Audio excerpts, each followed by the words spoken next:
Wanna be where you are. I want you to look the way, boy. Be my superstar. Your love is all it takes, boy. Wanna be where you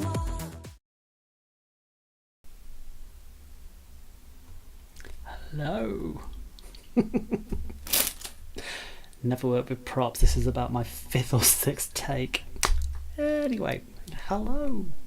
This is my first face to camera before a video. Well, I've done an art journal page and I've done a voiceover. And now I'm talking to the camera itself. As you can tell, I'm not very good at this, am I? I'm sure I shall get better. But anyway, have a look at this little video where I use Distress Oxides, Tim Holtz's Distress Oxides, for the very first time, and sort of like show you some rubbishy blending whilst I'm at it. Anyway, brief glimpse of my craft from behind, and yeah, enjoy, and see you next time.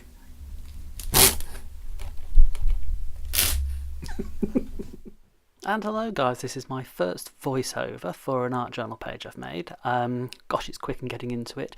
As you can see, I'm laying down some very low tack masking tape to put over my art journal page because I want a nice clean crisp border, especially with the next step I'm about to do of putting inks on.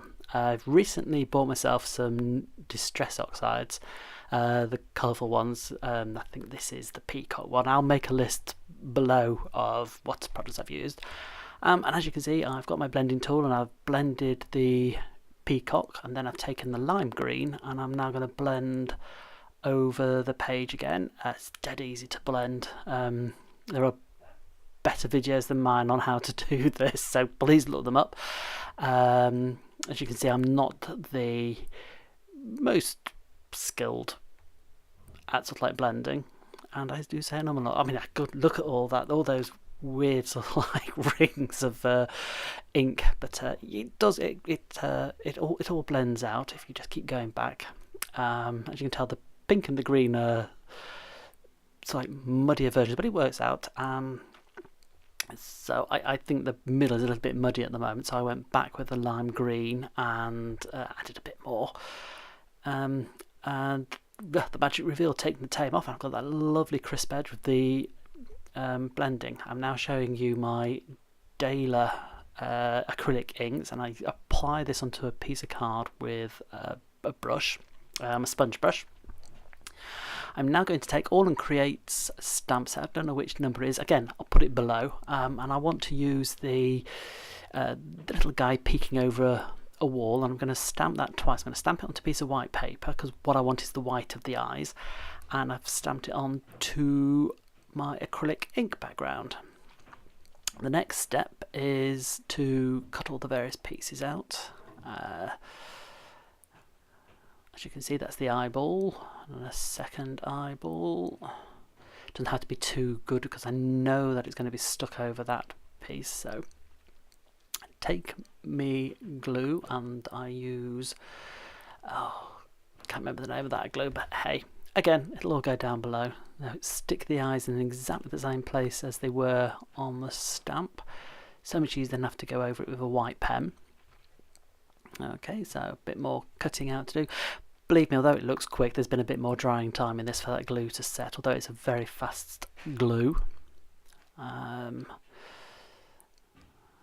yes, and I know I get told by everybody I use big scissors even if I'm cutting out small things, but I'm just happy. Odd thing is, although I'm left-handed, the only thing I do with my right hand is cut with scissors. I've never been able to cut with my left hand. Right, I'm going to put a little bit of substance behind it so I can stamp onto, there we go, see a bit of my grey hair. And once I've stamped the image on, we're going to glue the bit I cut out. So obvious, I don't know why I'm sort of like saying this, but this is my first time, so bear with. I'm sure I should be an experienced pro by the next one. Okay, so now I've got my little critters sitting as if poking out of a wall. I'm now going to outline my page with a blackboard. I'm using a Molotow paint pen. I've got 2 pens. I mostly use Posca, but Molotow have Some really good fine black pens. It's the best I've used. Again, all be listed down there. So what I've done with the border just to fancy it up is I've decided to add a few dots just to make it a bit more quirky. I really should have speeded this bit up, but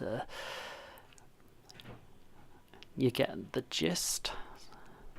Okay, and because I'm left-handed, you'll notice I sort of like work with the page on my right-hand side. Okay. I forgot to press the video when I sort of like penciled in the quote I wanted, which you'll find written on the small little bit of white paper to the left-hand side. The quote is then, I've taken a very thin black pen from Molotow, and I've done this kind of scratchy text writing. I watched a Banksy film over the weekend, and I noticed some of Banksy when he adds text to his paintings on walls, he has this very scratchy kind of text, and I thought, oh, I like that idea, so I thought, well, I'll try it out the next time I do a page, and here we go. The quote I can't get enough about drains is because whilst I was making this page, I was listening to a podcast, and there was a couple of women chatting, and one of them was sort of like saying, I can't get enough about drains, and I thought, brilliant, love that quote, and that's I thought would be perfect for this page. Anyway, you can see I've got some Ecoline watercolouring, so I just tried there to use the purple, and I thought, nope, don't like that purple, so I dragged out the yellow, tried that again instead, and thought, yeah, that looks right. I tried, oh yeah, pathetically trying to show you what the ink was, but sort of, yeah, you're not going to get an idea.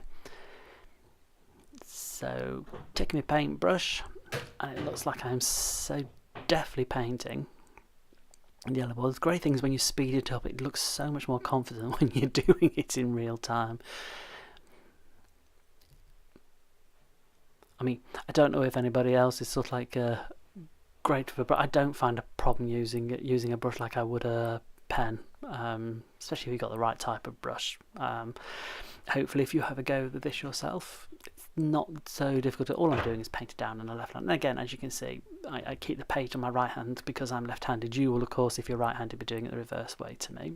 The great thing about these watercolourings is they're also very fast drying. So by the time I painted it on, it was dry enough to be able to work on. Anyway, the next step was to get that little critter and just add a few shadows with some pencil. I mean, it's only a small critter and not much base, so it's just on his little paws that I had some shadow just to give it a bit of 3-dimension.